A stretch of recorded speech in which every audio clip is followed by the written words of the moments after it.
When you break up with a narcissist, you have to deal with 5 hard facts. This episode is for you if you've been having trouble accepting the truth about your narcissistic relationship, or if you've tried to move on but haven't been able to. We've made a list of the top 5 problems you'll face after breaking up with a narcissist to help you deal with life. If you're interested and can't wait to find out more, hit the bell button and subscribe. Before we start, I have a quick question. Where do you find it hardest to accept the truth? Which one do you wish you could accept but can't? Share your experiences in the comments to make other survivors feel less alone. The first, if it was a relationship based on narcissism, then the whole thing was a lie. What the heck happened? You put all of yourself into the relationship, not just your feelings. You worked very hard. You gave up a lot of things. But you still decided to make peace with the narcissist. Narcissist with all kinds of problems. You had faith in them because you thought good things would happen to them. You have faith in them. Indeed you did. You probably knew that this person was the one I'd been looking for the whole time. You think this person is the person who will save you. But what did actually happen? You suffered a moral wound and damage to your soul because of how you were treated. You were tricked, traumatized, abandoned, demoralized, and made a fool of. People took advantage of your kindness, empathy, and compassion. Now, if I said it was all a big lie, I would have to admit that everything I did for them or went through with them, including the good memories, was real. To accept this is to accept that the person I met at the start of the relationship, who was so charming, nice, present, tuned, and great, is dead and never was. If you give in to the idea that it was all a lie, you're basically admitting that the person, the monster, you saw later in the relationship is who they really were. Taking in all of this information at once sets off a freeze response that makes it impossible to think clearly. It's like seeing someone get stabbed in the face, while your brain won't let you understand what you're seeing. Still trying to figure out if your mind is playing tricks on you. Is somebody making fun of us? Is this a movie set, or are they planning something more interesting? You can't say it's possible for such violence and such a long wait. Also, this is true if the narcissist lied to you, hurt you, scared you, or treated you in any other way that was intolerable. Reality hit you so hard that it stopped you in your tracks. You can't believe that someone could be this bad. Second, all the good things you've had were made up to make you feel better. You can't admit that the narcissist lied about the good times you had together because of cognitive dissonance. Why? Because there is also a difference in how people feel. The same narcissist who made you feel bad about yourself also made you feel good about yourself when they were nice to you. It makes a split in your mind and separates your experiences so that you can't tell the difference between the truth and lies. Realizing that the good things you remember were also lies told to keep you in the relationship and keep you from leaving is a big step forward. It means giving up everything. Having something to hold on to is better than having nothing, but if you accept that it was also a lie, you will have to give up the hope that one day you will be able to look back on your life and be happy that you were right. It's the same as admitting that everything was dark and dull from the start. In the middle, admitting that the good times were just an illusion means admitting that someone you thought you could trust tricked, misled, fooled you into trusting, and took advantage of you. Why it's so hard to admit that the good times were just a dream. Third, they made you think you were going to have a dream, but instead they gave you a nightmare. Like all narcissists, they tell you at the start of the relationship that everything will be great. They give you false hope for the future by promising you things that will never happen, but the future they paint for you is so appealing that you can't help but be drawn in. It's a very clever trick. That's why it's so good to have faith. It's amazing to dream about and think about. And that's what makes it hard for you to ask the important questions that would help you figure out what's real and what's not. They make you feel like you're in a trance by acting like the future you want. Then you fall for it. You find out that everything they told you about the future you might have with them, was a bunch of lies and nonsense. It was nothing but trash. It was. This is just a trap. They used to put bait on your hooks to get you to bite so they could get what they wanted. They said they would give you the moon and the stars, but they never did.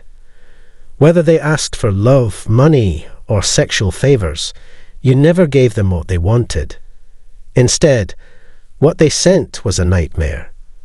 They made a world for you that was so bad that every day you had to fight through it. The fourth thing is that the narcissist will never let you be alone. If someone is going to betray you, leave you broken and alone in the middle of nowhere, and cause you so much pain, they should at least give you a way to move on with your life. What does a narcissist do, anyway? They throw you out among the wolves. They don't care about whether you live or die. Unless they steal something from you, they leave right away and don't come back. If they don't think they can hoover you and leave you there, you probably have a lot of questions. You start to wonder if he is a narcissist because of this. Can she be that terrible? Oh, that's it. What was wrong with her? Why couldn't she do this and that? Do you know whether or not she's happy? Did he feel at ease when he met this new person? Further, etc. That's the circle of uncertainty you keep going around in your head, and you can't seem to accept that this person didn't feel compelled to give you an answer that would let you move on. They didn't think you or the connection were important enough for them to give you the last puzzle piece so he could finish it and move on. Instead, you're on your own to learn about things like narcissistic personality disorder and the existence of people like them. You had to accept that bad things had happened to me and make peace with the fact that the world had a bad side. And yet, I'm here, realizing that they won't give you closure and accepting that you'll have to find it somewhere else. To be free, you have to realize that you have to wait for your own experiences to bring you closure. Because if you take the time to look at them closely, they tell you everything you need to know to understand how you feel and finally let go. Number 5, and now the last one. The narcissists took advantage of you to keep you around so they could buy things. This is a very hard thing to accept and believe, because if you accept that you were kept as an object, used, and thrown away, you have to accept that you have no self-worth, no self-esteem, and no confidence. It knows that you were lied to, like how they used a piece of furniture and then threw it away when it got old. Accepting all of this means that you have to admit that you got used to someone and were fooled by them. But you don't have to feel bad about it. It isn't. It happened to you even though you did it to yourself. They twisted, gaslighted, and did all the other bad things that people do to take advantage of you. You didn't let it happen. You thought of it. You were taken out of that agency completely, which meant you couldn't check to see if it was okay.